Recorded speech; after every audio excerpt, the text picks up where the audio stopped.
Okay, so full body check.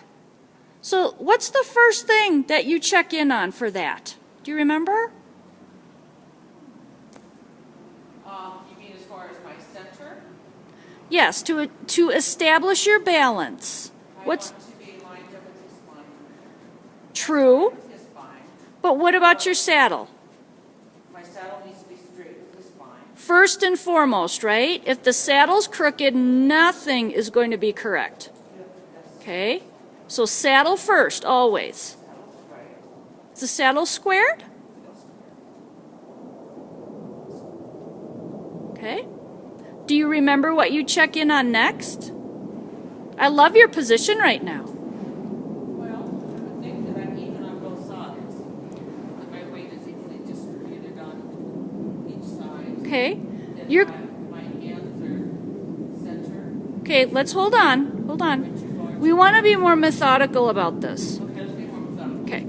So saddle comes first. Next, your entire hip girdle. Your hip girdle should be square. And I love how you're sitting right now. You're correct. Okay, you're on your sit. And those little bones feel even. Yes, that's what you're looking for. Even pressure on the sit bones. Next, shoulders square over the hips, which they are. Lovely. Next, head square over the shoulders. Okay. And of course you can turn your head. You need to turn your head to look. Yeah. But we don't want to look down. That's always been a fault. Okay. So I'm trying to look up at the top because I'm pretty much even with that top board. Okay. Where when I turn, I can. And that's very nice, just the way you're doing that right there. So we want to have the whole Audrey Hepburn look going on, that long swan neck, that lovely ballerina neck. Okay. Next, I like to check in with my rib cage and torso and make sure that my waist and my ribs are not collapsing anywhere, whether it's in the solar plexus or off to the sides. And we want to especially be aware of that on turns because we have a tendency to collapse on turns. Correct. Okay? So when we feel balanced through the entire upper body, and remember, we do not need legs to ride a horse. True. Yes. So now we're going down to the legs. Okay?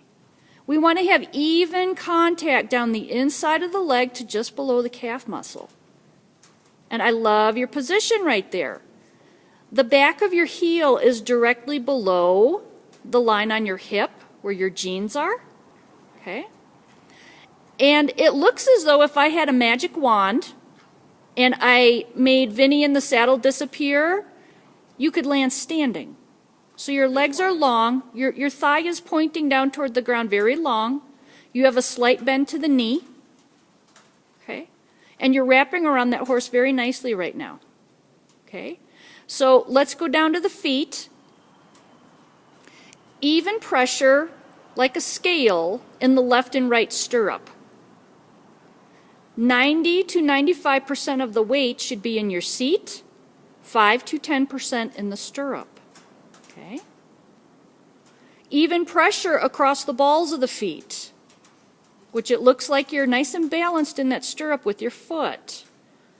And the heel slightly down, but not pushing on the stirrup. It's by virtue that you're stretching the back of your calf that you're getting that slight heel down. I love the bend in your elbow. Really nice. You've got it going on right now. Okay, really good. So let's take a look from the front. Are you sure your saddle isn't off to the left just a smidge? He just leaned over. Okay. How's that? Is that better? And so we're looking for balance in the left and right side. There we go. Okay, good. And we're just going to go all the way around. Woo! Getting used to the iPad thing. Is it fun? I love mine. It is fun. And I think the video part of it is what I really enjoy because I don't have to see picture after picture. It gets a little dark in spots in here, but... And you want your spine in alignment with the horse's spine. Okay, so I'm going to shut this off.